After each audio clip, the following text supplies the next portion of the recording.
Welcome to Idaho in Session, Legislature Live. Idaho in Session is sponsored by the Idaho State Broadcasters Association, the J.A. and Catherine Albertson Foundation, Union Pacific Foundation, Idaho Association of Counties, Idaho Cable Telecommunications Association, Association of Idaho Cities, and your contributions to the Idaho Public Television Endowment.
That's everything. That's my salary and the staff's and everything. And the staff and everything. Yeah. So with this change here, that's the annualization, does that change that too? Well, that's the annualization that everybody gets. Right.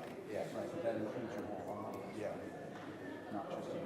No, that's And everything. then this one is just the change. See, that's the statutory change. Yeah. Teresa's thinking about adding the wing onto the house. Actually, Should I make that one? actually, the sewer backed up in the basement, and I think that might pay for the plumber to come. But I don't think it did. I'm sure it didn't pay to have the plumber come fix the sewer. Yeah, this is just the tip of that iceberg. That's right. Yeah. You ready? He says he's ready. Yeah, I'm ready. You ready? Yes, sir. Okay, I won't start unless you're ready. Senate will come to order. Secretary will call the roll. Bear. Bear. Bear. Bach. Brackett. You said my mic. Buckner Webb. Cameron. Davis. Durst. Fulcher. Getty. Guthrie. Hagedorn. Hyder. Hill. Johnson. Keogh. Lacey. Lakey. Lodge. Martin. McKenzie. Mortimer. Nonini. Nuxel. Patrick. Pierce. Rice. Schmidt. Sidaway. Stennett. Thane. Tippett. Vick. Work. Winder. Brackett. Buckner Webb. Cameron. Fulcher. Hill.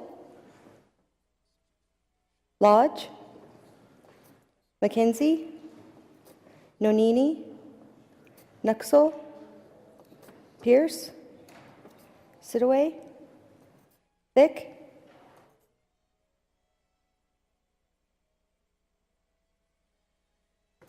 Senator Nuxel, Senator Pierce, Senator Vick, and Senator Nonini will all be added to the roll call.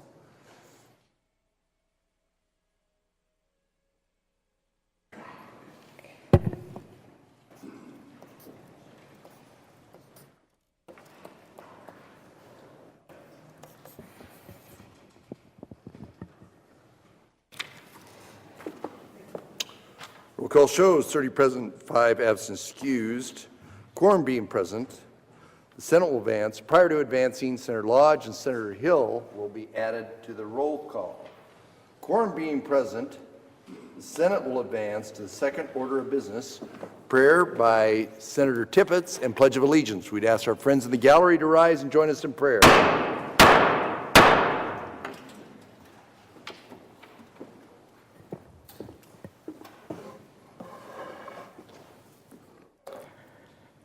Our Father in heaven, as we bow our heads in prayer this day, we express to Thee the gratitude that we feel for the many blessings that we enjoy. Grateful we are to be citizens of this great nation, for the freedoms that we enjoy, and for the light that our country has been to the world for these many decades. We're grateful as well to live in this beautiful state and to call it our home. We're proud and pleased with the beauties of nature that we enjoy and the good people and the strong values that are found here. And it's our privilege and our honor to serve in the Idaho Senate. We're humbled by the responsibilities that have been placed on our shoulders by the citizens of this state. May we ever remember that we're here to be servants and not masters. We pray for wisdom. May we see clearly the potential impacts of the decisions that we make. May we stand firmly for those principles we believe to be true, but may we be examples of dignity and honor and respect in the things that we do here. Now many will be traveling this weekend. We pray that Thou wilt bless and watch over them as they do so. We pray that the families of the members of the Senate will be blessed for the sacrifices that they make to allow spouses and family members to serve here. Father, we recognize Thee as the giver of all good gifts and pray that we might ever be mindful of that fact. May Thy Spirit attend us this day, we pray. In the name of our Savior, Jesus Christ. Amen. Amen. Now be led in the Pledge of Allegiance by our page, Abigail Sweet. Abigail? I pledge allegiance to the flag of the United States of America and to the republic for which it stands, one nation under God, indivisible, with liberty and justice for all.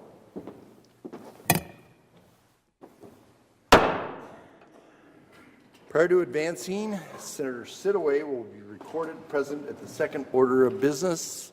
Senate advance third order of business, reading corrections journal. March 1st, 2013, the Judiciary and Rules Committee reports that the Senate Journal of the Proceedings of February 28th, 2013 was read and approved as corrected. Lodge Chairman. Report will be filed in the office of the Secretary. Present. Senator Davis. Mr. President, I ask unanimous consent to advance to the sixth order of business. Without objection, Senate advance sixth order of business. Reports of standing committees. Senate's at the sixth order of business. March 1st, 2013, the Judiciary and Rules Committee reports that Senate Bill 1128, 1129, 1130, 1131, 1132, and Senate Bill 1133 have been correctly printed. Lodge Chairman. Senate Bills 1128, 1129, 1130, 1131, 1132 will all be referred to the Finance Committee. Senate Bill 1133 will be referred to the Judiciary and Rules Committee. Senator McKenzie will be recorded present at this order of business.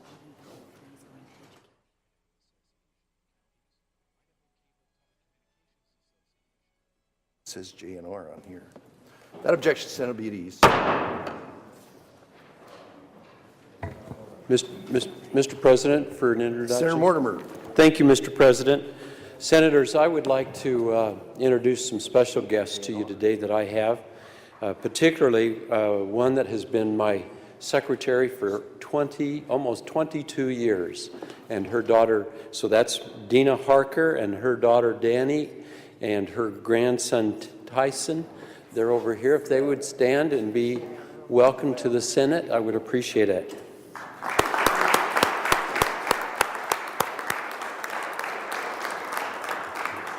Senators, she's a reason that I can be here, and I really do appreciate all that she does.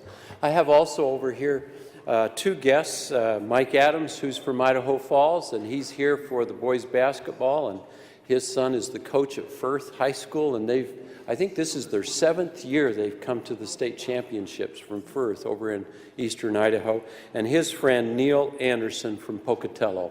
Please welcome them.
Have I given you this form yet? No, no. No. Is that what that is? Well, then No. 44? Oh, no, I do have it. Excuse me. I'm sorry. I apologize. I apologize. Okay. Lose those original bills. You ready? Senate will come to order. Senate's the sixth order of business. The President will assign Senate Bill 1133 to the Education Committee instead of the Judiciary and Rules. February 28, 2013, the Judiciary and Rules Committee reports that Senate Bill 1044 has been correctly enrolled. Lodge Chairman. Senate Bill 1044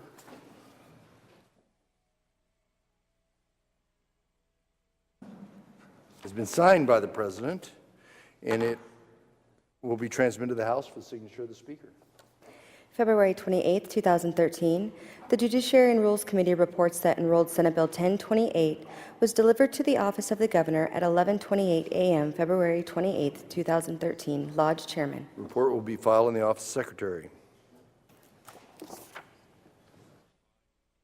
February 28, 2013, the Agricultural Affairs Committee reports out House Bill 112 and recommend that it do pass. Bear Chairman. House Bill 112 will refer to the 12th order of business, second reading. February 28, 2013, the Finance Committee reports out House Bill 203 and recommend that it do pass. Cameron Chairman. House Bill 203 will refer to the 12th order of business, second reading. February 28, 2013, the Commerce and Human Resources Committee reports out Senate Bill 1041 and recommend that it do pass. Tippett Chairman. Senate Bill 1041 will refer to the 12th order of business, second reading. February 28, 2013, the Commerce and Human Resources Committee reports out Senate Bill 1068 with the recommendation that it be referred to the 14th order of business for amendment. Tippett's Chairman. Without objection, Senate Bill 1068 will refer to the 14th order of business for amendment. March 1, 2013, the Education Committee reports out House Bill 177 with the recommendation that it be referred to the 14th order of business for amendment. Getty Chairman. Hearing no objection, House Bill 177 will be referred to the 14th order of business. There's no further business in the sixth order, Mr. President. Senator Davis. Mr. President, I ask unanimous consent. The Senate advance to the 9th order of business. Without objection, Senate advances to the 9th order of business. Messages from the House. Senate's at the 9th order of business. February 28, 2013. Mr. President, I transmit herewith House Bill 178, 162, 131, 102, 105, 125, 210, 205, 183, 192, and House Bill 197, which have passed the House. Alexander, Chief Clerk.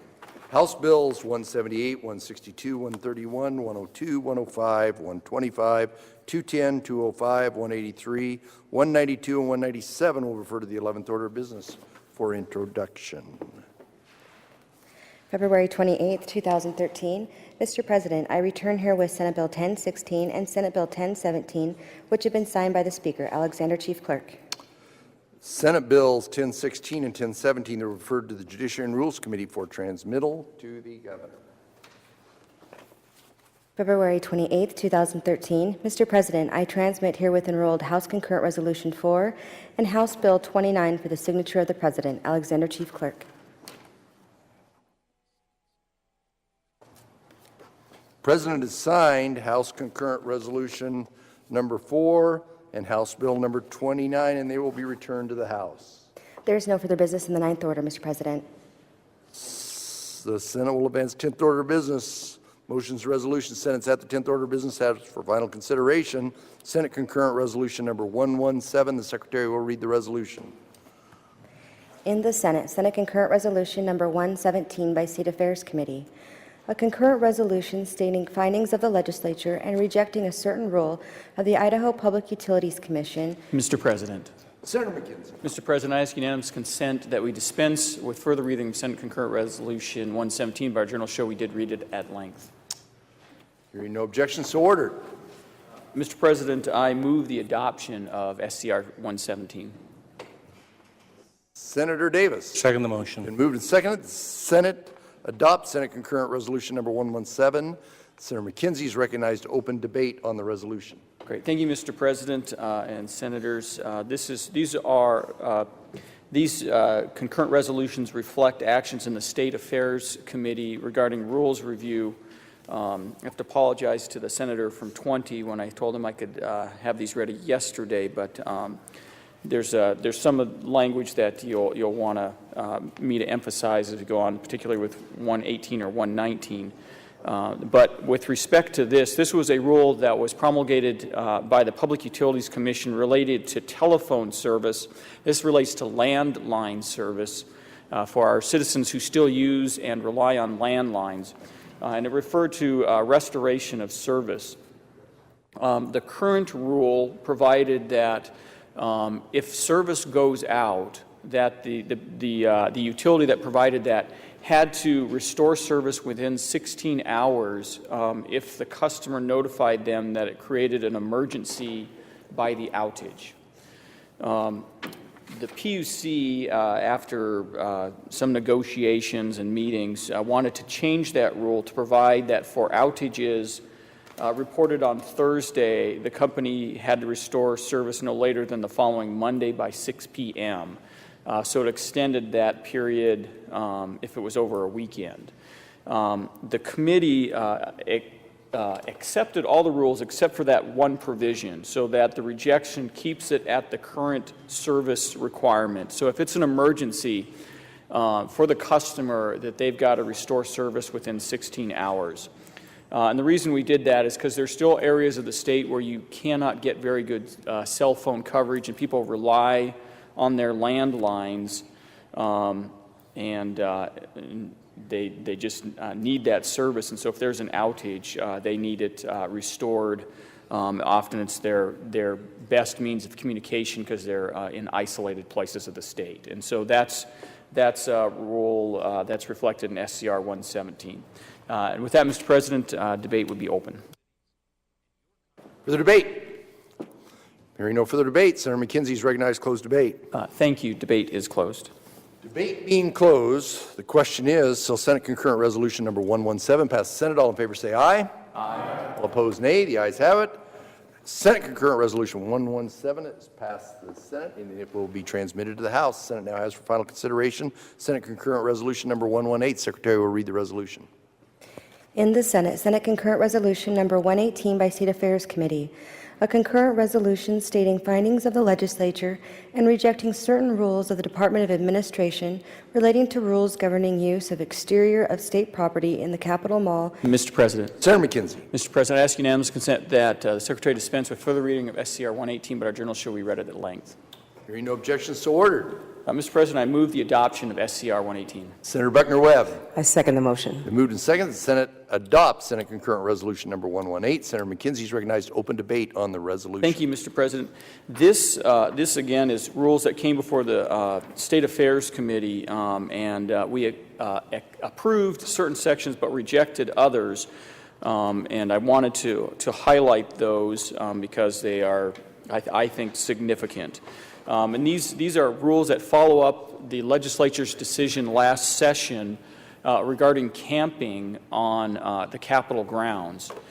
We passed a statute that says you cannot camp on the Capitol, and then we also asked the Department of Administration to go ahead and promulgate rules regarding use of the Capitol grounds because we didn't have any.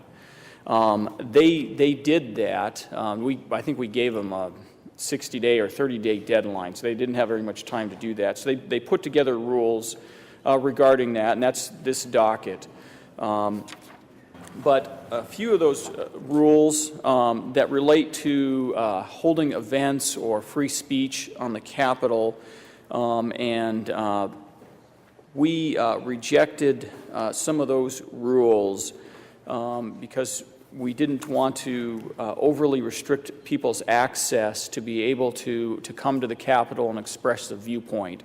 And so I'll just go through the ones that were rejected so that you can understand what the committee action was. First of all, there was a limitation on the duration of an event or exhibit that was put in. An event is defined in these rules very broadly. It's basically a gathering of people to make some public discourse on something. Usually you would think of it as people gathering on the steps to protest something or to be in support of something. One of the rules limited the duration, both in days and in hours, that could be. And that was one of the rules that was rejected in this docket.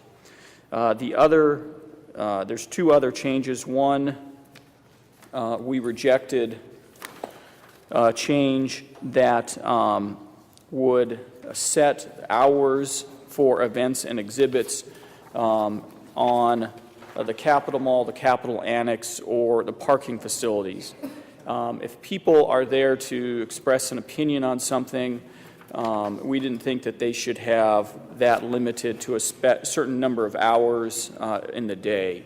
Sometimes I've seen things that go on long into the evening, and I think they should be allowed to do that. And then the third rule that was rejected, there was a rule that said sound amplification, like a megaphone or microphone, couldn't be used at the state facilities when you're hosting an event. And that seemed maybe a little bit overly restricted, because oftentimes if you've got a crowd, you need a microphone or megaphone to be heard. And so those were the rules that were rejected from that. I think Department of Administration did a good job trying to set basic rules regarding use of the Capitol, but we don't want to restrict people's ability to be able to come here and express a viewpoint. And so that's why those rules were rejected. Mr. President, with that, debate is open. Senator Cameron will be recognized at this order of business. Further debate on Senate Concurrent Resolution number 118. Hearing no further debate, Senator McKenzie is recognized to close debate. Thank you, Mr. President. Debate is closed. Being closed, question is, so the Senate adopts Senate Concurrent Resolution number 118. All in favor say aye. Aye. All opposed, nay. The ayes have it. Senate Concurrent Resolution number 118 is passed. Senate, the correction title, hearing none. Senate Concurrent Resolution number 118 will be transmitted to the House. Senate now is for final consideration. Senate Concurrent Resolution number 119. The Secretary will read the resolution. In the Senate, Senate Concurrent Resolution number 119 by State Affairs Committee, a concurrent resolution stating findings of the legislature and rejecting certain rules of the Department of Administration relating to rules governing use of Idaho State Capitol exterior. Mr. President, Senator McKenzie. I ask unanimous consent we dispense with further reading of Senate Concurrent Resolution 119, but our journal show we read it at length. No objections, so ordered. Senator McKenzie. Mr. President, I move for the adoption of SCR 119. Senator Buckner-Webb. Mr. President, I second the motion. Been moved and seconded. The Senate adopts Senate Concurrent Resolution number 119. Senator McKenzie is recognized to open debate. Thank you. Mr. President, Senators, this is the same issue as the last one, except this relates to the Capitol exterior. The one that we just debated and voted on, SCR 118, dealt with the Capitol grounds. This one deals specifically with the exterior of the Capitol, and it's the same type of rules that we would be rejecting. They are a limitation on events and exhibits in their duration, of how many days they could be, a rule related to the hours that events and exhibits could be. There's both a daily limit, and then one said they could only occur during certain hours. And then there was also a rule that prohibited sound amplification used on the Capitol exterior. And so each of those three rules we thought have gone a little bit too far in restricting people's ability to come here and support or oppose a measure, and so those were rejected by the committee. Mr. President, with that, debate's open. Further debate? Hearing no further debate, Senator McKenzie is recognized to close debate. Thank you. Debate's closed. Debate being closed. Question is, so Senate Concurrent Resolution number 119 passed the Senate. All in favor say aye. Aye. All opposed, nay. The ayes have it. The resolution has been adopted. The correction title, hearing none, the title is approved. Senate Concurrent Resolution number 119 will be transmitted to the House. Senate now is for final consideration the report of the Judiciary and Rules Committee on the appointment of Alicia Figueroa as the Administrator of the Office of Drug Policy. The Secretary will read the report. February 27, 2013, the Judiciary and Rules Committee reports it has had under consideration the gubernatorial appointment of Alicia D. Figueroa as Administrator of the Office of Drug Policy, and her term will continue at the pleasure of the Governor. The committee recommends that said appointment be confirmed by the Senate Lodge Chairman. Senator Hagedorn. Mr. President, I move that the Senate adopt the committee report. Senator Buckner-Webb. Mr. President, I second the motion. Been moved and seconded. The Senate adopt the committee report. Senator Hagedorn is recognized. Open debate on the committee report. Thank you, Mr. President. This is a reappointment of Ms. Figueroa to as the administrator of the Office of Drug Policy. She was appointed in April of 2012. Alicia has worked at the community level in Meridian to address substance abuse issues by engaging passionate community leaders and implementing innovative, sustainable prevention strategies. While in the city of Meridian, she was selected to participate in the Leadership Institute sponsored by the National Enforcing Underage Drinking Laws program, which emphasized the development of leadership skills, communication skills, and innovative thinking paradigms needed for prevention leaders to empower broad-based strategic community engagement. Alicia is an experienced community leader and has worked with prevention organizations throughout the state via her work with Community Coalitions of Idaho. She's a licensed master social worker with the state of Idaho, and in addition to her work, has served on boards of several nonprofits such as Drug Free Idaho, Idaho Crime Prevention Association, the Idaho Conference on Alcohol and Drug Dependency. Alicia holds a bachelor's of social work from Arizona State University and a master's of social work from the Northwest Nazarene University. Health and safety of Idahoans, particularly Idaho's youth, is a passion of Alicia's, which stems in part from her own children. She is a mother of 3 wonderful children, Haley, 16, Hayden, 14, and Ethan, 9, and has been married for 19 years to her husband, Ernesto, whom she met and married during college. The family lives in Eagle and enjoys boating, wakeboarding, and surfing on Idaho's beautiful lakes in the summer. Ladies and gentlemen, we're very lucky to have a lady like Alicia with her talents and abilities to step up once again in our Office of Drug Policy. She's won numerous awards in her activities in Meridian and has been an active player in the community and also in the state now in the Office of Drug Policy. I hope that we have no problems with her secondary confirmation. And with that, Mr. President, debate is open. For the debate. Hearing no further debate, Senator Hagedorn is recognized. Close debate. Thank you, Mr. President. Debate is closed. Debate being closed. The question is, shall the Senate adopt the report of the Judiciary and Rules Committee on the appointment of Alicia Figueroa as the Administrator of the Office of Drug Policy? All in favor say aye. Aye. All opposed, nay. The ayes have it. The report has been adopted, and the Governor will be so notified. The Senate now has, for final consideration, the Judiciary and Rules Committee report on the appointment of Liz Chavez to the Judicial Council. Secretary will read the report. February 27, 2013, the Judiciary and Rules Committee reports it has had under consideration the gubernatorial appointment of Liz Chavez to the Judicial Council, term to expire July 1, 2017. The committee recommends that said appointment be confirmed by the Senate Lodge Chairman. Senator Johnson. Mr. President, thank you. I move that the Senate adopt the committee report. Senator Buckner-Webb. I second the motion, Mr. President. Moved and seconded. The Senate adopt the committee report. Senator Johnson is recognized to open debate on the committee report. Thank you, Mr. President. Good senators, it's my pleasure, my honor to introduce you to Liz Chavez for the Judicial Council. She's a lifelong resident of Idaho, 53 years in Nez Perce County. She's been married to her husband Jerry for 45 years, and she's graduated Lewiston High School, Lewis Clark State College. She serves on the foundation board there. She was a middle school teacher for 30 years across the river in Clarkston, Washington. She's been active in the community, member of several public service organizations, Lewis Clark State College Foundation, Children's Mental Health Coalition for Region 2, and other various organizations. She served in the House from 2006 to 2010. While serving, she was on several committees, task force and councils, Ag Affairs, Education, Natural Resources. She was the 2010 recipient of the Patricia Kempthorne Award for work in substance abuse awareness. I think that's pretty neat. Liz is a very hard worker. I know she's very dedicated to the work that she does. I think she will serve the Judicial Council well. I think she will represent us well on that committee. And Mr. President, if I may read a paragraph from her testimony for the Senate. As long as it wasn't in front of the committee, you can. If it was in front of the committee, you cannot. I don't know the answer to that question, so I won't do it. Okay. But thank you for your consideration, Mr. President. With that, debate is open. Further debate. Senator Durst. Mr.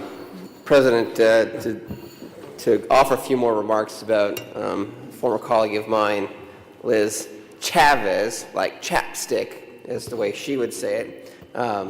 She would always correct anyone that came in to say Chavez.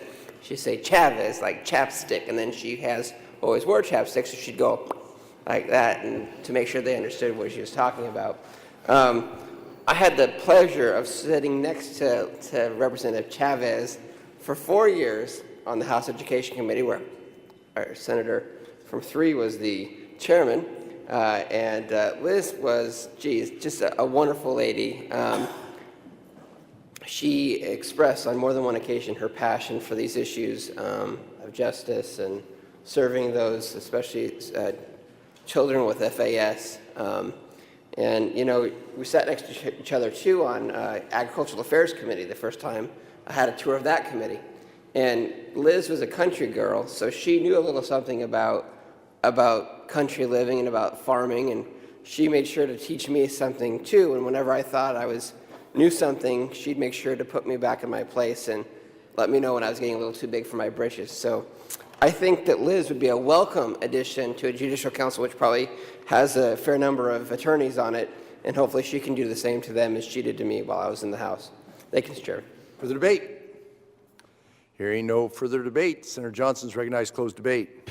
Thank you, Mr. President, and thank you, good Senator from 18, for those kind words. Mr. President, I received a little counsel here, and I would like to ask if I could just share some words that she presented to the Senate. You may. Thank you, Mr. President. She says here, as a citizen member of the council, I take this position very seriously, especially when considering who might best fill a vacancy on the bench, as well as encouraging gifted attorneys to consider moving to the bench. When dealing with criticism or a complaint of the judiciary or an individual judge, my responsibility is to read the material and from the facts determine if that criticism has merit. I have full confidence in her ability, and I hope you do too. With that, Mr. President, debate is closed. Thank you. Debate being closed. The question is, the Senate adopt the report of the Judiciary and Rules Committee on the appointment of Liz Chavez to the Judicial Council. All in favor say aye. Aye. All opposed, nay. The ayes have it. The report has been adopted, and the governor will be so notified. The Senate now has for final consideration the report of the Health and Welfare Committee on the appointment of Wendy Jaquette to the State Board of Health and Welfare. The Secretary will read the report. February 27, 2013, the Health and Welfare Committee reports it has had under consideration the gubernatorial appointment of Wendy Jaquette to the State Board of Health and Welfare, term to expire January 1, 2017. The committee recommends that said appointment be confirmed by the Senate. Hyder, Chairman. Mr. President. Senator Stinnett. Mr. President, I move that Senate adopt the committee report. Senator Davis. Second the motion. Been moved and seconded. The Senate adopt the committee report. Senator Stinnett is recognized to open debate on the committee report. Thank you, Mr. President, and I'd like the good senator to thank the good senator from 11 for allowing me to do this, because I really wanted to present Wendy Jaquette to you today, and she was kind enough to let me do that. It is such an honor to have the opportunity to speak about my friend and mentor, Wendy Jaquette, and her gubernatorial appointment to the State Board of Health and Welfare. Wendy Jaquette and her husband, Jim, were originally from Seattle, Washington. Both attended the University of Washington, and Wendy has a BA in political science and a master's degree in public administration. She and Jim moved to Idaho in 1977. Prior to serving in the Idaho legislature, Jaquette was an executive director of the Sun Valley Ketchum Chamber of Commerce during a period of membership and financial growth and success. Jaquette coordinated the Ketchum Wagon Days for many years, and if you've ever been to that is no small feat, and served as the Grand Marshal in Wagon Days in September of 2001. Representative Wendy Jaquette served 18 years in the House from 1994 to 2012 and has served on nearly every committee there, from the Revenue and Taxation Committee, the Energy, Environment and Technology Committee, Health and Welfare, Judiciary and Rules, Education, Agriculture, Resources and Conservation, State Affairs, Ways and Means, and JFAC. She was House Assistant Minority Leader from 1996 to 1997 and the House Minority Leader for 11 years from 1998 to 2009.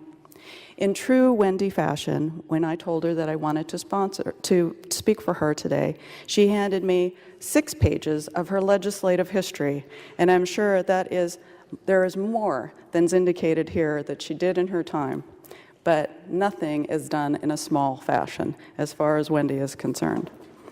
In her first term, Wendy Jaquith served on the Interim Committee on County Optional Forms of Government. She has served on Governor Batt's Medicaid Reform Committee, a review of the personnel system, the Interim Committee on Property Rights, the Reading Committee, the 2002 Olympic Committee, and the Governor's Council on Adolescent Pregnancy. She was appointed to the Governor's Safe Schools Committee, the County CAFO Committee. She co-chaired the rules rewrite of the children's treatment efforts, served on the Privacy Interim Committee, and the Governor's Committee on Rural Economic Development. She's been on sales evaluation task forces, natural resources and property tax committees, and the Energy Interim Committee. I don't think there's anything the woman missed in her time here. Wendy, as you may have noticed, is a force. Hardworking, dedicated, kind, and generous. She is devoted to her friends and family and her ideals. She runs circles around everyone we know, including me.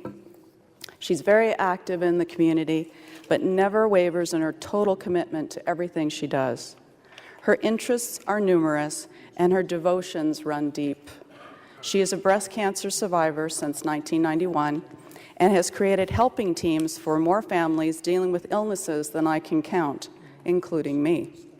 She and Jim have 2 married sons, Michael and Brian, and they have 5 grandchildren. I ask you to join me in approving this very special lady in her gubernatorial appointment, Wendy Jaquith, to the State Board of Health and Welfare. Thank you, Mr. President. The debate is open. For the debate, Senator Lodge. Thank you, Mr. President. Good senators.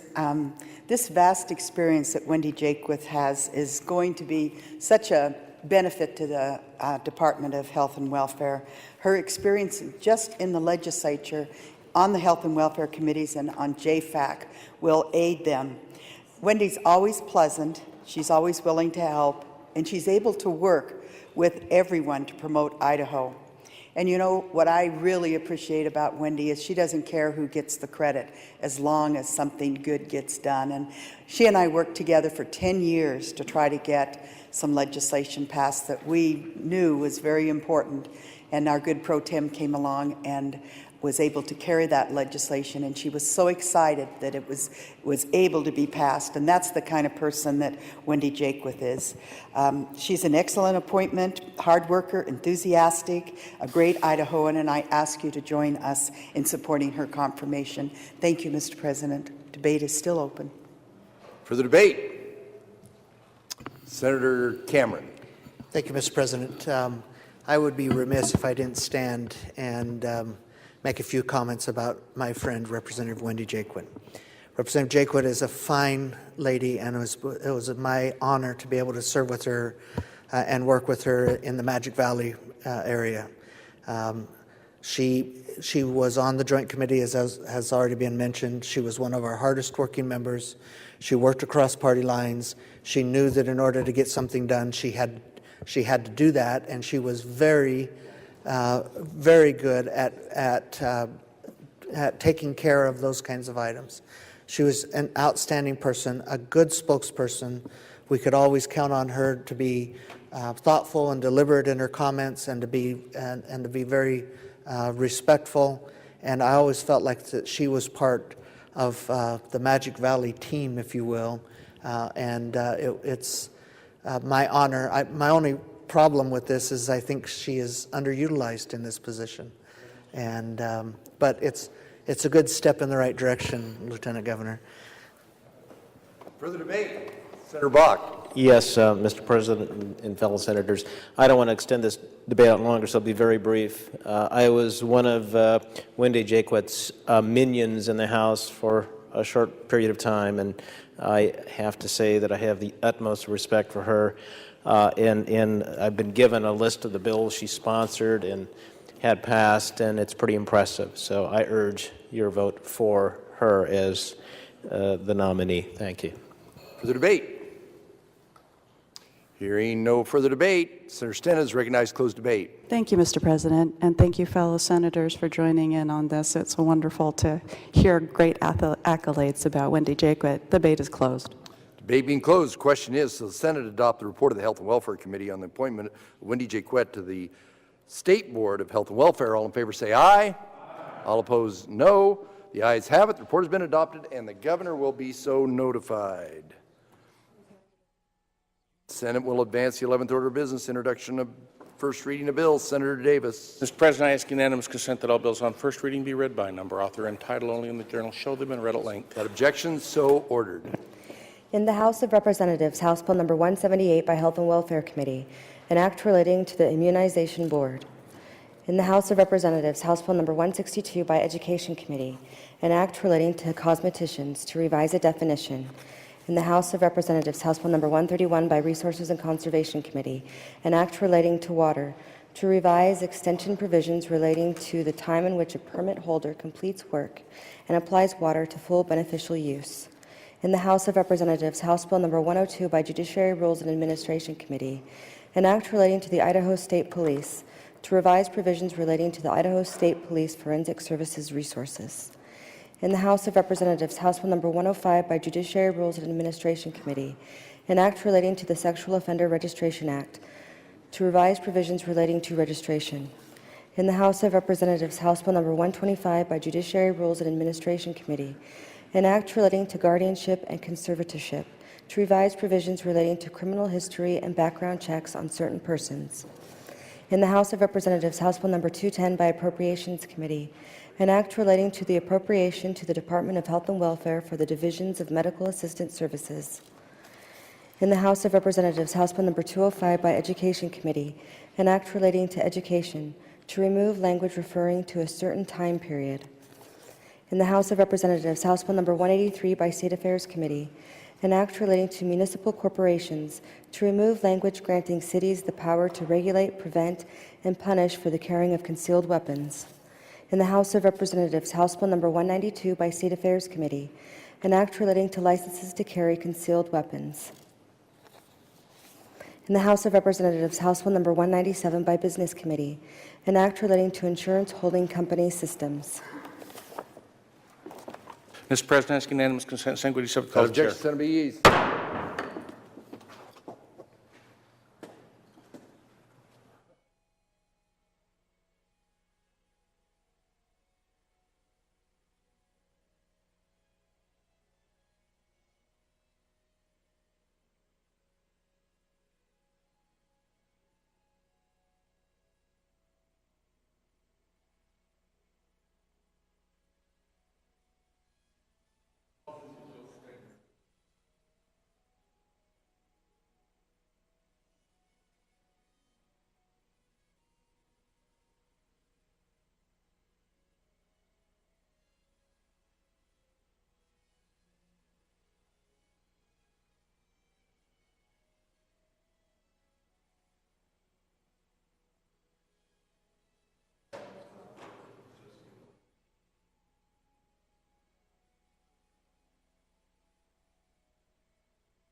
first one?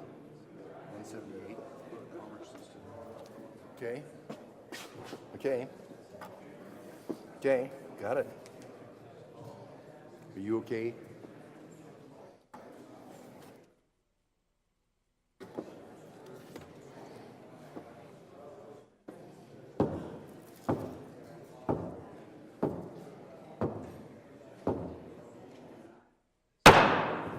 Senate will come to order. Prior to going to eat, Senate was the 11th order of business. Senate's at the 11th order of business. House Bill 178 will be referred to the Commerce Committee. House Bill 162 will be referred to Commerce and Human Resources Committee. House Bill 131 will be referred to Resources and Environment Committee. House Bills 102, 105, and 125 will all be referred to Judiciary and Rules Committee. House Bill 210 will be referred to the Finance Committee. House Bill 205 will be referred to the Education Committee. House Bills 183 and 192 will be referred to the State Affairs Committee, and House Bill 197 will be referred to the Commerce and Human Resources Committee. There is no further business in the 11th order, Mr. President. Advance 12th order of business, second reading of bills. Senate's at the 12th order of business. Senator Davis. Mr. President, I ask unanimous consent that all bills on second reading be read by number and author only, and the journal show they've been read at length. Objection so ordered. In the House of Representatives, House Bill number 93 by Resources and Conservation Committee. In the House of Representatives, House Bill number 128 by Resources and Conservation Committee. In the House of Representatives, House Bill number 129 by Resources and Conservation Committee. In the House of Representatives, House Bill number 132 by Resources and Conservation Committee. In the House of Representatives, House Bill number 153 by Judiciary, Rules, and Administration Committee. In the House of Representatives, House Bill number 109 by Health and Welfare Committee. In the House of Representatives, House Bill number 163 by Education Committee. In the Senate, Senate Bill number 1018 as amended by Judiciary and Rules Committee. In the Senate, Senate Bill number 1097 as amended by Education Committee. In the Senate, Senate Bill number 1091 as amended by Education Committee. In the Senate, Senate Bill number 1057 as amended by Education Committee. In the House of Representatives, House Bill number 66 as amended in the Senate by Transportation and Defense Committee.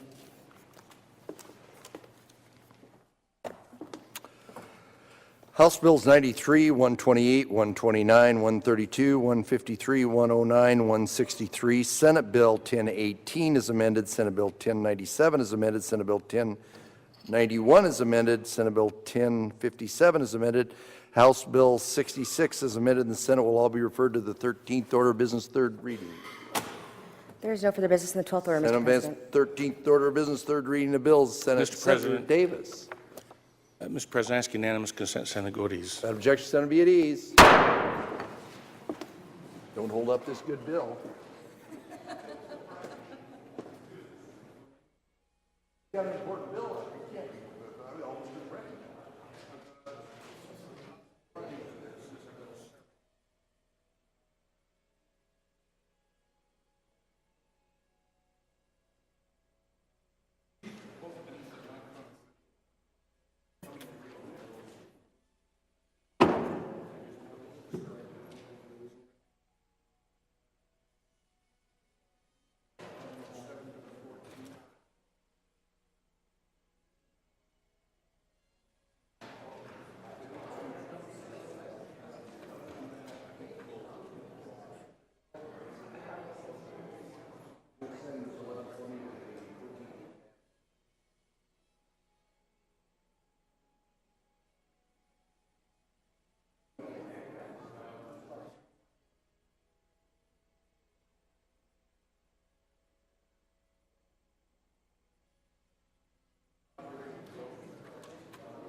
Senate will come to order since the 13th order of business. Senator Lakey. Thank you, Mr. President. Is Senate Bill 1114 in the 13th order It of business? is. Mr. President, I would ask for unanimous consent that Senate Bill 1114 be held until Tuesday, March 5th. May I explain? You may. Thank you, Mr. President. We just need a little bit more time to work with the department on this bill. We should be ready to go on Tuesday. Hearing no objection, Senate Bill 1114 will hold its place till Tuesday. Senator Winder. Mr. President, is Senate Bill 1082 and Senate Bill 1107 in this order of business? They are, Senator. Thank you, Mr. President. I ask unanimous consent that Senate Bill 1082 and Senate Bill 1107 be sent to the 14th order for possible amendment. Hearing no objection, Senate Bill 1082 and Senate Bill 1107 will be referred to the 14th order of business for amendment. Mr. Senator President, point of order. As I look at the first bill in the top of the third reading calendar, it raises a question. I want to know if a motion to table is a debatable motion. No, it's not. It's always in order, and it's, but there's also, you could send it to the 14th order and add money to it. You could do either one of those two options. Thanks. Senate now is for final consideration. Senate Bill 1120. Secretary will read the bill. In the Senate, Senate Bill number 1120 by Finance Committee, an act appropriating monies to the Office of the Lieutenant Governor for fiscal year 2014, limiting the number of full-time equivalent positions. Mr. President. Senator Bayer. Mr. President, I ask unanimous consent that further reading of Senate Bill 1120 be dispensed with, and the Journal show it's been read for the third time at length, section by section, and placed before the Senate for final consideration. Hearing no objection, Senator Bayer is recognized to open debate. Thank you, Mr. President. Senators, this is the FY 2014 appropriation for the Office of the Lieutenant Governor.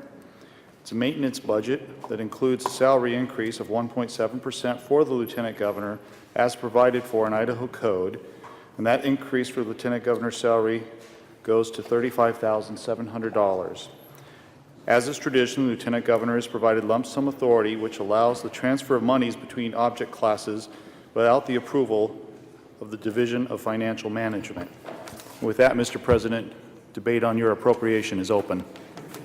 Further debate on this good bill. Hearing no further debate, Senator Bayer is recognized to close debate. Thank you, Mr. President, and thank you, Senators. I just want to assure you that I have good faith that with all the potential implications of sequestration, that this constitutional office, even though it's rather modest, will probably carry its fair share of the burden. With that, debate is closed. Debate being closed. The question is, so Senate Bill 1120 pass the Senate. Secretary will call the roll. Bayer. Aye. Bayer. Aye. Bach. Brackett. Buckner-Webb.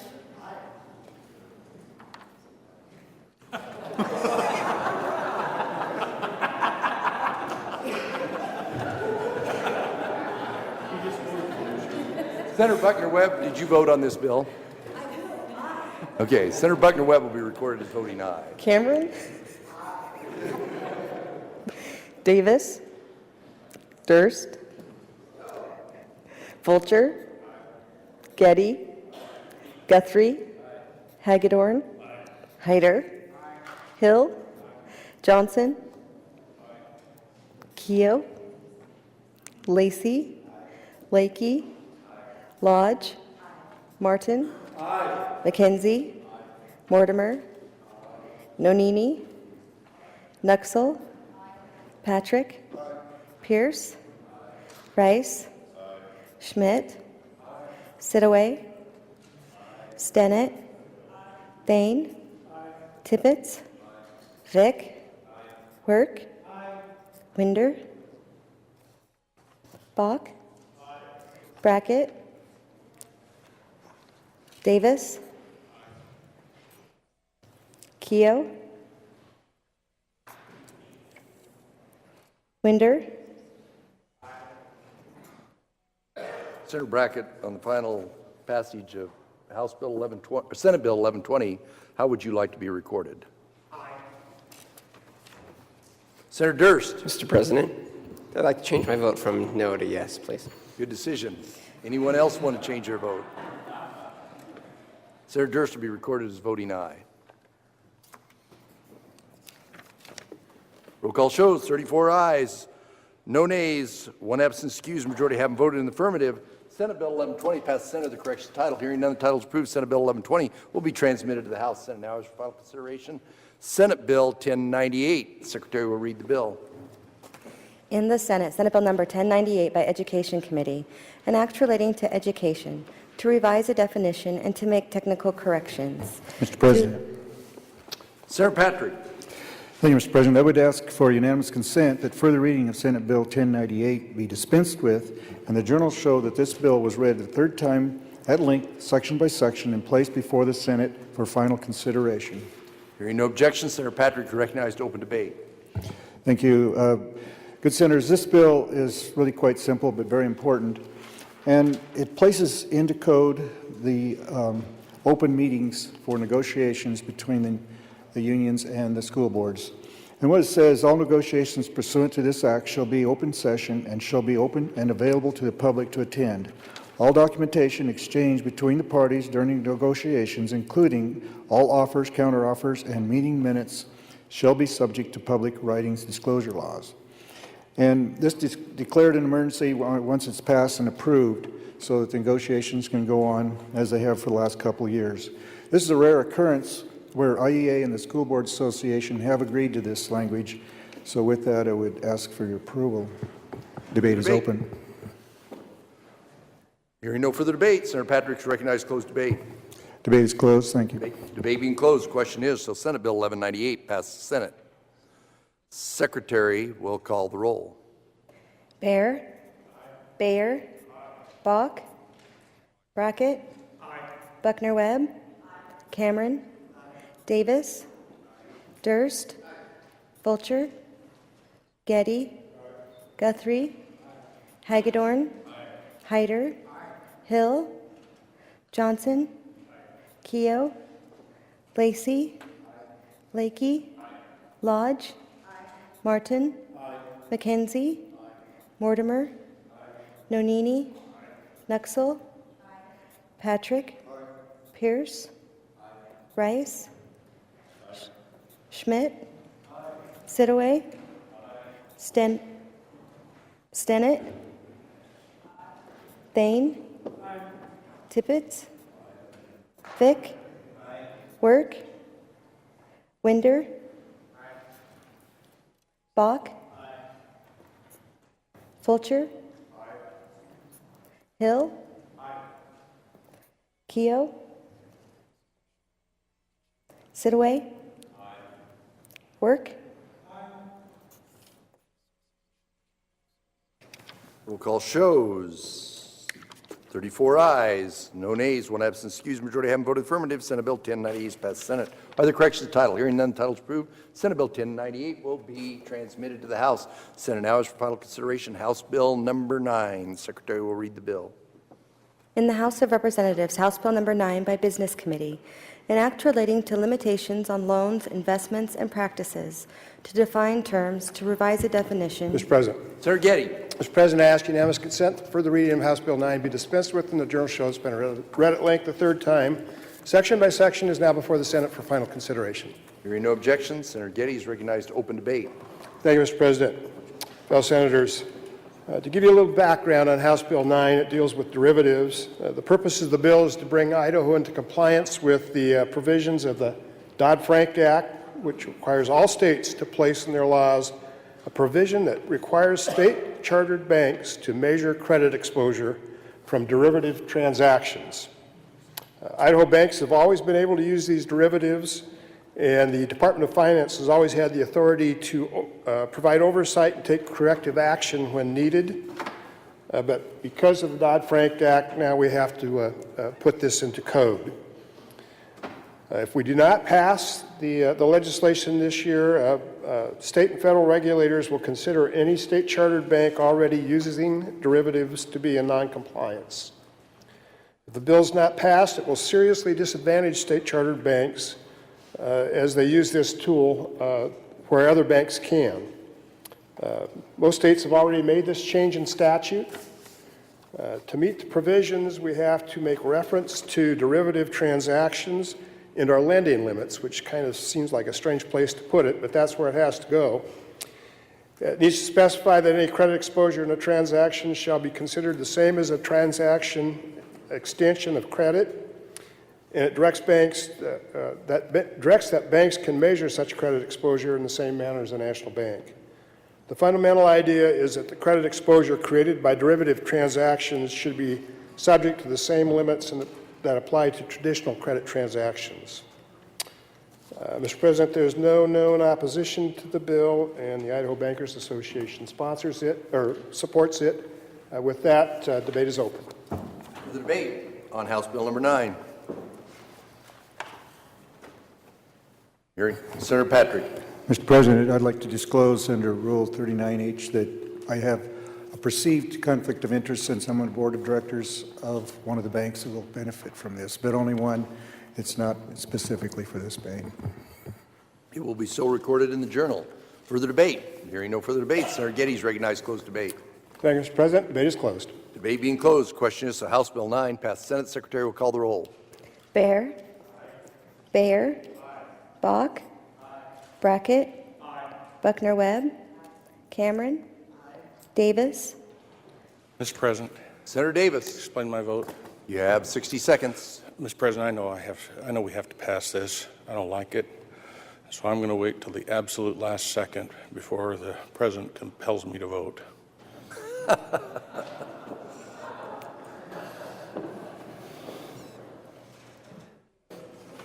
Sergeant.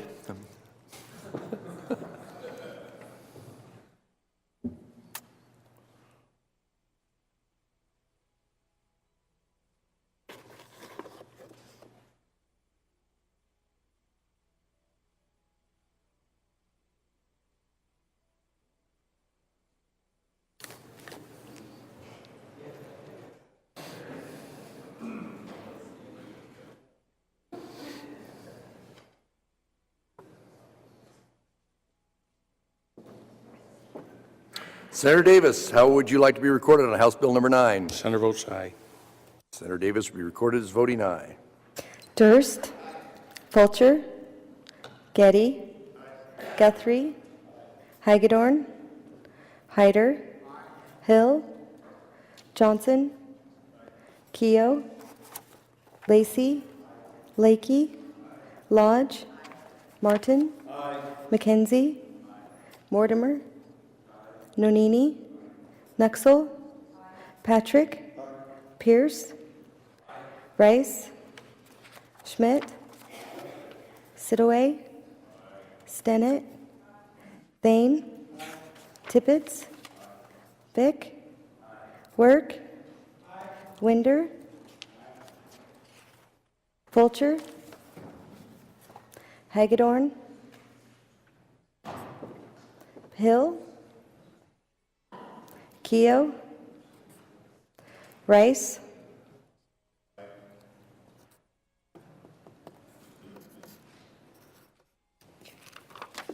Roll call shows 31 ayes, 4 absent, excused. Majority haven't voted affirmative. House Bill number 9 is passed the Senate. Are there corrections to title? Hearing none, the title is approved, and House Bill 9 will be returned to the House. Senate now has for final consideration House Bill number 11. The Secretary will read the bill. In the House of Representatives, House Bill number 11 by Business Committee, an act relating to casualty insurance contracts to provide a ground for an insurer to refuse to renew a certain... Senator Getty. Mr. President, I ask unanimous consent for the reading of House Bill 11 be dispensed with in the Journal show. It's been read at length the third time, section by section, is now before the Senate for final consideration. Hearing no objections, Senator Getty is recognized to open debate. Thank you, Mr. President. Fellow Senators, this is a real easy cleanup bill. Right now, Idaho Insurance Code is very consumer protective. It lists only 8 ways or reasons why an auto insurance policy can be canceled. The issue is that we have some companies in the state of Idaho that have limited states that they write business in, and there's no provision then to cancel a policy if a customer moves to another state. Now, I'll give you an example. If a company in this state is licensed to sell in Washington, Oregon, and Idaho, and they have a customer that moves to California, they can't cancel the policy even though they have no authority to write the policy in California. The provision that's being added would allow at renewal the company to send notice of cancellation. With that, Mr. President, debate is open. For the debate. Hearing no further debate, Senator Getty is recognized to close debate. Thank you, Mr. President. Debate is closed. Debate being closed. Question is to House Bill 11 pass the Senate. Senator Winder. Thank you, Mr. President. I just ask unanimous consent that the roll call vote used for the passage of Senate Bill 1098 be now used for the passage of House Bill 11. Hearing no objection, roll call shows 34 ayes, no nays, 1 absent, excused, majority having voted in the affirmative. House Bill 11 is passed. Senate, the correction of the title. Hearing none, the title is approved. House Bill 11 will be returned to the House. Senate now is for final consideration. House Bill number 28. Secretary will read the bill. In the House of Representatives, House Bill number 28 by Business Committee, an act relating to manufactured home dealer and installer licensing, to revise legislative findings. Mr. President. Senator Lakey. Mr. President, I ask unanimous consent that further reading of House Bill 28 be dispensed with, and the Journal show it has been read the third time at length, section by section, and placed before the Senate for final consideration. Without objection, Senator Lakey is recognized to open debate. Thank you, Mr. President. Senators, this is also a fairly straightforward bill. It eliminates the separate and additional licensing requirement that exists under the current statute for companies that provide remodeling services for manufactured homes. These companies are referred to as service companies under the code. Service companies are essentially those companies that provide, the trade type companies that provide remodeling to manufactured homes. Those trade companies, plumbers, electricians, contractors, are already subject to state and local requirements. This legislation would basically treat remodeling of manufactured homes like remodeling of a stick-built home, and it gets rid of the additional federal licensing requirement that's in place in code. Those additional requirements were placed in code initially because it was thought that HUD required additional oversight once a manufactured home is installed. And that has since been clarified by HUD that is not the case. They do not want to provide an additional layer of regulation. The bill also amends the provisions regarding the procedure for the payment of the fee for the criminal background check that's required for those companies that are still subject to licensing. Basically, it makes it consistent with ISP procedure where the fee is not paid directly to ISP. So, Senators, this bill essentially removes an unnecessary layer of government oversight, and with that, debate is open. Further debate? Hearing no further debate, Senator Lakey is recognized to close debate on House Bill 28. Thank you, Mr. President. Debate is closed. Debate being closed, the question is, so House Bill 28 passed the Senate. Senator Winder. Thank you, Mr. President. I ask unanimous consent the roll call vote used for the passage of Senate Bill 1098 be now used for the passage of House Bill 28. Hearing no objection, roll call shows 34 ayes, no nays, 1 absent, excused, majority having voted in the affirmative. House Bill 28 is passed the Senate. Their corrections of the title. Hearing none, title is approved, and House Bill 28 will be returned to the House. Senate now is for final consideration. House Bill number 7. The Secretary will read the bill. In the House of Representatives, House Bill number 7 by Business Committee, an act relating to the Department of Finance, to grant the Director of the Department of Finance the authority to approve a multi-state licensing program for use by certain persons and to provide requirements for such persons using an approved multi-state licensing system. Mr. President. Senator Guthrie. Thank you, Mr. President. I ask unanimous consent that further reading of House Bill 7 be dispensed with, and the Journal show has been read a third time at length, section by section, and is now before the Senate for final consideration. Hearing no objection, Senator Guthrie is recognized to open debate. Thank you, Mr. President. Good Senators. This bill comes to us from the Department of Finance, and House Bill 7 simply seeks to amend Section 67-2754 of Idaho Code to add additional powers and authority to the Director of the Department of Finance for the purposes of licensing and registration.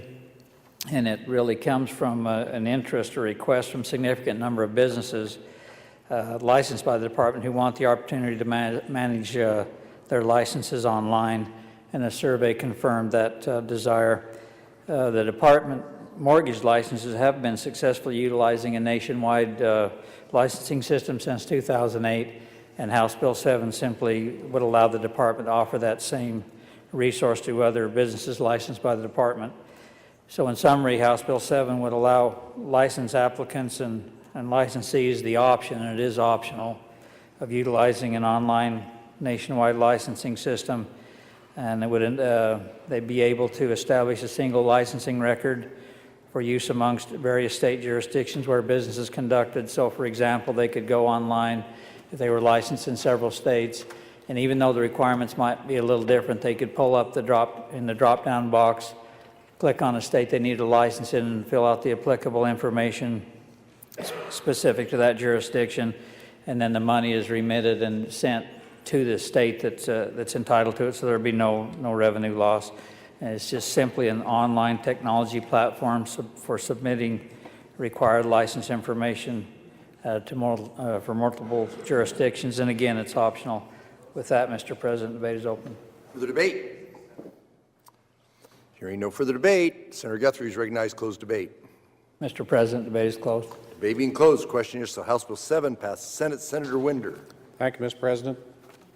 I'd ask unanimous consent the roll call vote used for the passage of Senate Bill 1098 be now used for the passage of House Bill 7. Hearing no objection, roll call shows 34 ayes, no nays, 1 absent, excused. Majority having voted affirmative. House Bill number 7 has passed Senate. Are there corrections to the title? Hearing none, the title is approved, and House Bill 7 will be returned to the House. Senate now is for final consideration. House Bill number 8. The Secretary will read the bill. In the House of Representatives, House Bill number 8 by Business Committee, an act relating to commercial transactions to clarify what constitutes engaging. Mr. President. Senator Hyder. I ask unanimous consent that further reading of House Bill 8 be dispensed with. The journals show that it has been read the third time at length, section by section, and placed before the Senate for final consideration. Hearing no objection, Senator Hyder is recognized to open debate. Thank you, Mr. President. Good senators, perhaps you're wondering why Senator from District 24 would present a bill dealing with payday lending. But it has become a passion of mine, and this levels the playing field. This bill levels the playing field between those who are payday lenders on the street and those who would solicit payday lending services through the internet. And so the objective here is to let everyone know, whether you're on the street or in the internet field, that licensing is required to participate in payday lending in the state of Idaho. At present, if you would solicit a payday loan on the internet, probably within a day you'd have a dozen, 2 dozen, 3 dozen payday lenders that may be located anywhere in the world solicit your business. Some of them legitimate, some not legitimate. But if they're not licensed in the state of Idaho, they are not legal here in the state. It provides for an exemption for state and federal agencies that are already subject to governmental oversight. The department is seeking to help license applicants avoid administrative denial orders resulting merely from the failure to submit the completed license within a 60-day time frame and pay the applicable fees, which are $150. If you let the license expire, there's a $200 penalty. Therefore, the renewal fee incorporates both of those into the renewal fee, which would be the $150 licensure fee, the $200 for letting your license expire. So the renewal fee, in that case, if you let your license expire, would be $350. And those orders, when issued, are unnecessarily punitive because they are reported in future license applications, not only in Idaho, but in all states where the applicants may conduct business. There is a 60-day grace period for renewal of licenses permitted under this House Bill 8. They extend prohibited acts that now apply to payday title lender licensees to individuals and businesses that are not licensed by law, but will be in the future if they comply with this law, which is payday lending via the internet. Mr. President and members of the Senate, the Idaho Department of Finance worked closely with the Idaho Financial Services Association in drafting this legislation for House Bill 8, and the Idaho Financial Services Association supports passage, as does the Department of Finance. With that, Mr. President, the debate is open. For the debate, Mr. President, Senator Mortimer. A question for the Senator of 24. Senator Hyder, would you yield to an inquiry? I will yield to the Senator Senator Mortimer from 30. for the question. Thank you, Mr. President. Senator from 24. On the bottom of page 9, it talks particularly about government agencies and them being exempt. And I'm struggling to know why they're there and why they would be exempt. Do you have perhaps an example of some government agency that would be involved in this type of business? Senator Hyder. Mr. President, Senator from 30, I do not know of any specific agency in the federal government that would be exempt, but rather than licensing federal government agencies in the state of Idaho to provide internet loans, they have been exempted. Further debate?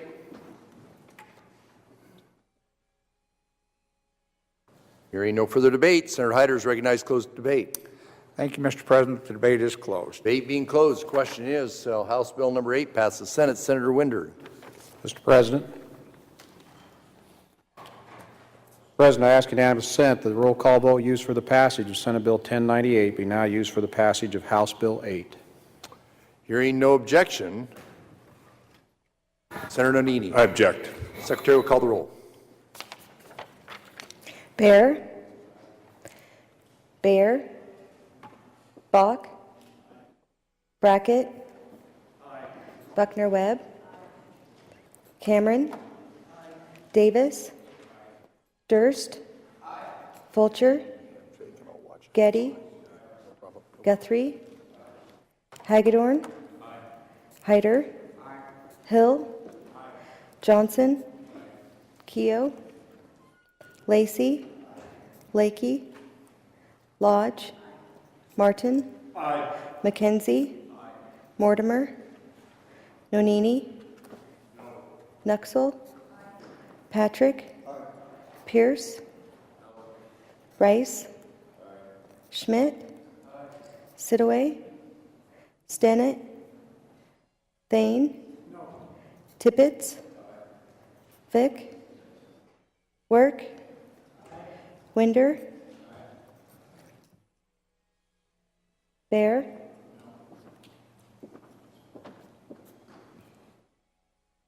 Fulcher. Keogh. Lakey. Mortimer.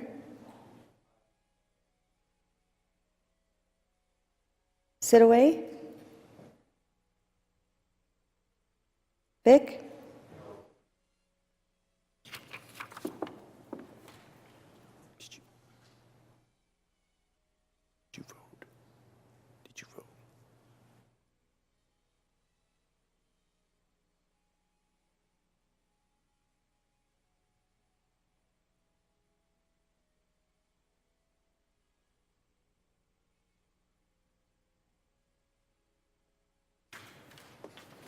Roll call shows 27 ayes, 6 nays, 2 absent excused. Majority haven't voted affirmative. House Bill number 8 is passed the Senate. Other correction title. Hearing none.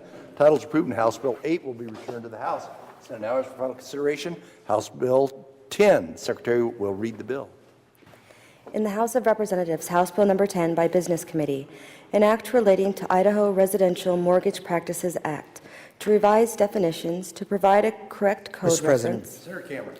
Mr. President, I ask unanimous consent that further reading of House Bill 10 be dispensed with. Journal show it's been read at length, section by section, and is now properly before the Senate for final consideration. Hearing no objection, Senator Cameron is recognized to open debate. Thank you, Mr. President. Senators, this is a fairly long bill. It's brought to us by the Idaho Department of Finance, and it is to amend the Idaho Residential Mortgage Practices Act to comply with a number of federal provisions, as well as make it a little more uniform and reduce regulatory burdens and improve efficiencies of the department. I'll walk through several of the provisions of the act, just so you know that what's in the bill. But I do want to tell you that it is supported and has been worked with the Idaho Association of Mortgage Professionals and the Idaho Mortgage Lenders Association. They have all met with the department and worked closely on this throughout the year. First of all, Mr. President and members of the Senate, this creates a provision in Idaho Code that considers that a license application to be withdrawn after a 60-day notice, or after a 60-day period of time where the license applicee has failed to complete all the license requirements. So the licensee has the opportunity to apply. If they don't meet all the requirements and it sits there vacant after 60 days, it's in essence considered to be withdrawn. It amends the licensing renewal provisions that allows a 60-day period in which someone whose license has lapsed or has been considered not renewed, it allows them to come back and renew it after a 60-day period. There is no financial penalty if they decide to come back and renew. It's just their normal normal charges. On page 12 of the Act, it does give or does allow the department to use its current subpoena authority, but it allows them to use that authority in investigations, and it walks through on page 12, lines 25 and 35 to 34, some of the provisions by which they have to abide by, and in what ways. I think it says something like the director has to have some level of cause and etc. It eliminates the exception of the definition of the mortgage loan originator as required by HUD, and that's found on page 15. And then it adopts and allows Idaho licensed mortgage companies to employ a loan originator and designate it as what's called a qualified person in charge. That person, unless of course that person is found to have violated testing or education procedures in their licensing. And by the way, if they have found that they have violated, they still have the opportunity to be a mortgage loan originator. They just, if the department finds they're ineligible to be a qualified person in charge through some administrative hearing, then they can still be a loan originator. It clarifies licensing procedures on inactive licenses. And it also clarifies that an inactive license can be renewed. So if a person, for whatever reason, lets their license go for a period of time, maybe they're going out of the country for a couple years for whatever reason, and they let their license become inactive, they come back and they want to resume their license, they have the opportunity to then renew it. Mr. President, I know that's kind of the high-level overview of what the Act does. With that, Mr. President, debate's open. Further debate? Senator Vick. Thank you, Mr. President. A question for the sponsor of the legislation. Senator Cameron, would you yield to an inquiry? I will certainly attempt to. Senator Vick for the inquiry. Thank you, Mr. President. Senator from 27. The language I have a question about is what you mentioned on page 12, where we're expanding the subpoena power of the director. I have some concerns about that. Can you tell me this reasonable basis, is that used elsewhere, or is that defined in law somewhere, what he would have to do to enable this subpoena power? Senator Cameron. Mr. President and good Senator from 2, it is my understanding that it is, although I could not cite for you that code. It is my understanding that the director currently has this subpoena authority. It is my understanding that it is used in other venues in a similar way, and maybe the legal folks can tell us what reasonable basis means, or we can try and find the answer to that. It is my understanding that what this does is in an investigation, it's made clear that the subpoena authority is available in an investigation, and the provisions, I think you can certainly read, allows that director under his discretion to use that, or compel attendance, compel somebody to be able to share information. For the debate, Senator Vick. Well, maybe this question is for somebody else then. In the section 3 before, he does have subpoena power. Is that for an additional inquiry? Well, or do you want to debate? The senator from 27 said maybe somebody else could answer that question, but I don't know who that might be. So, but I still have that question, Mr. President. Okay, fair enough. Further debate, Senator Nonini. Thank you, Mr. President. Would the good senator from 27 yield the question? I'll certainly attempt to. Senator Nonini. Thank you, Mr. President. Thank you, good senator. During your debate, I was trying to just take some notes, and you had made reference to the normal fees and licensing, and I'm actually looking on page 10 of the bill, beginning line 34, and it's a section 2631-208, and it talks about renewal and reinstatement of license. And I thought you said that it was just the normal licensing procedures and costs. And my question actually goes to then page 11, line 36, and it's new language under C. I guess I should talk about A, B, and C. And to my question, good Senator, it says under B, the fees required to apply for the license renewal unless previously paid for the period for which the license renewal applies, understanding the normal fees. But the new language under there says a reinstatement fee of $200. And I just want to make sure I understood your debate, because I wrote down that there weren't any additional fees in your debate, but it looks like there is an additional $200 here. Senator Cameron. Thank you, Mr. President, and good Senator from 3. It's my understanding that is the normal fee. The fee normally is $350 for companies and $200 for individuals, and so that's the fee for applying regularly. And so now renewal, if you were to renew your license, that would also be the fee of $200.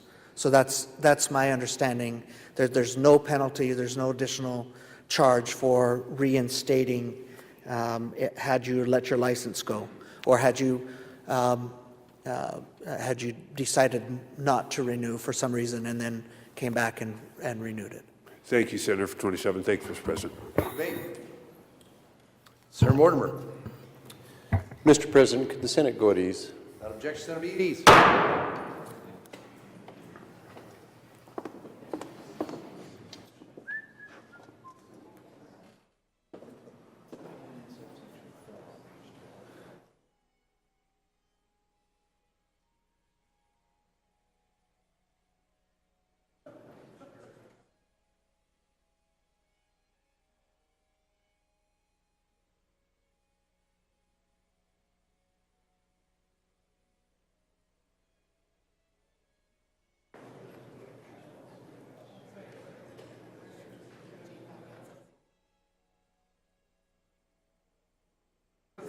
Association, the J.A. and Catherine Albertson Foundation, Union Pacific Foundation, Idaho Association of Counties, Idaho Cable Telecommunications Association, Association of Idaho Cities, and your contributions to the Idaho Public Television Endowment.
Senate will come to order. Prior to going at ease, the Senate was the 13th order of business and had for final consideration House Bill 10. Debate was open. Further debate on House Bill 10. Mr. President. Senator Cameron. Mr. President, for unanimous consent request, if I may. You have the floor. Mr. President, the good senator from 2 and 30 and 21 and 3 have all asked, I think, pertinent questions for which I am unable to completely answer, and I want to wait and allow the department to have the opportunity to discuss with them and make sure that their answers are satisfied. And with that, I would ask unanimous consent that we hold House Bill 10 till Monday, March, what is that? 4th? To Monday, March 4th. Hearing no objection, so ordered. Senate now has for final consideration House Bill 86. Secretary will read the bill. In the House of Representatives, House Bill Number 86 by Revenue and Taxation Committee, an act relating to taxes, relating to notice of redetermination or deficiency and notice of levy. Mr. President. Senator Rice. Mr. President, I ask unanimous consent that further reading of House Bill 86 be dispensed with, and the journal show it has been read at length, section by section, the third time, and placed before the Senate for final consideration. Hearing no objection, Senator Rice is recognized to open debate.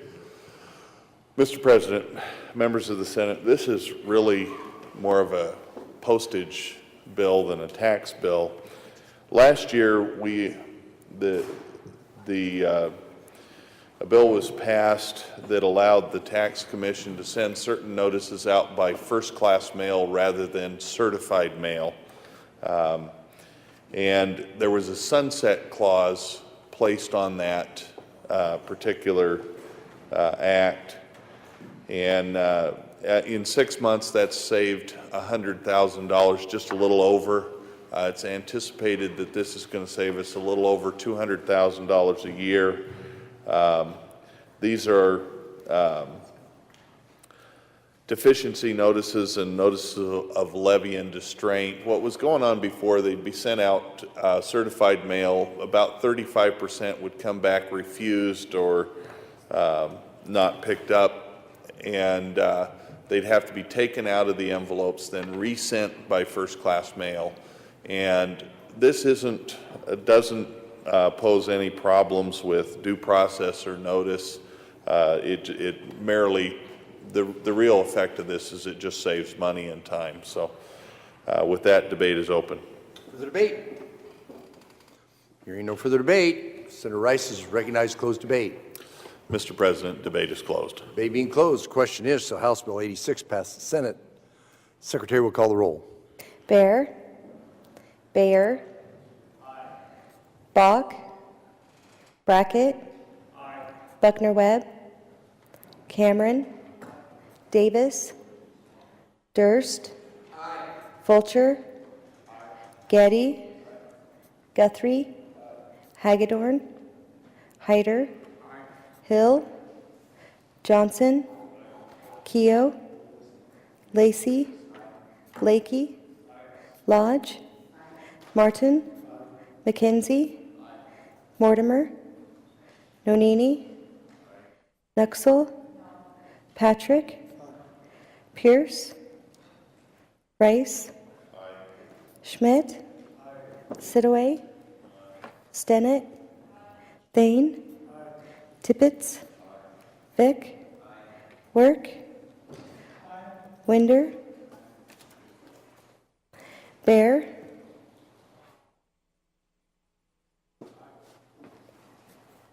Bach. Buckner-Webb. Davis.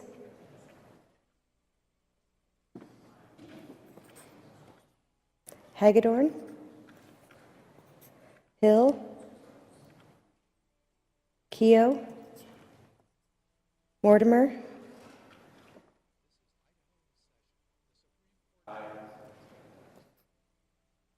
Pierce.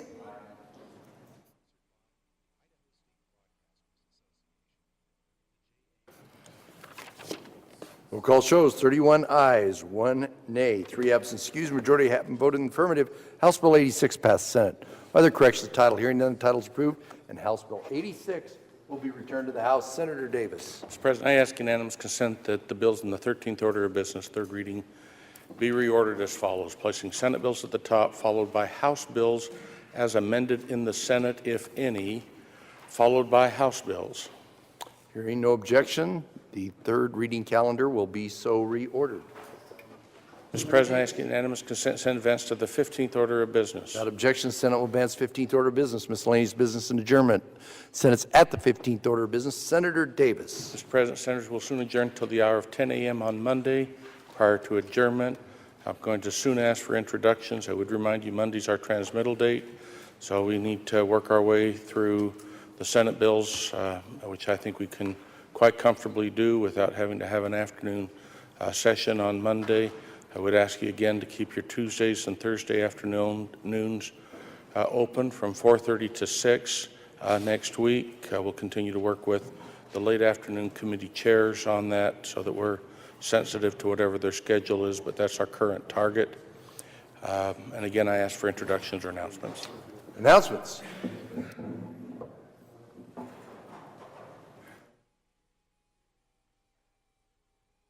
Senator Cameron.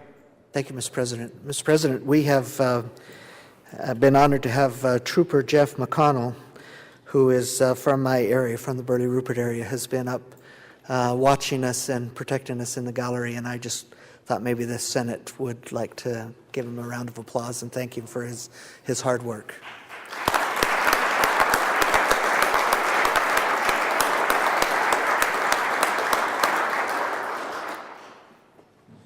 Senator Hill.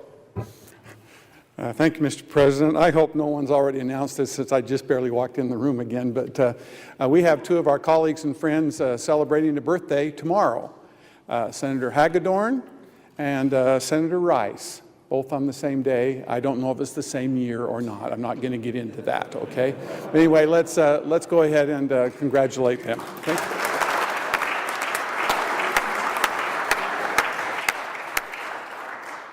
Happy birthday. Further announcements?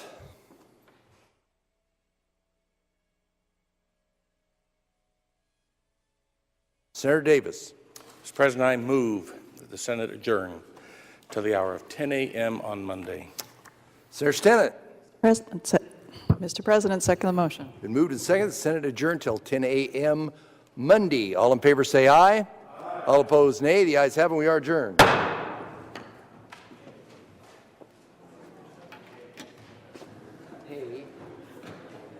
Foundation, Union Pacific Foundation, Idaho Association of Counties, Idaho Cable Telecommunications Association, Association of Idaho Cities, and your contributions to the Idaho Public Television Endowment.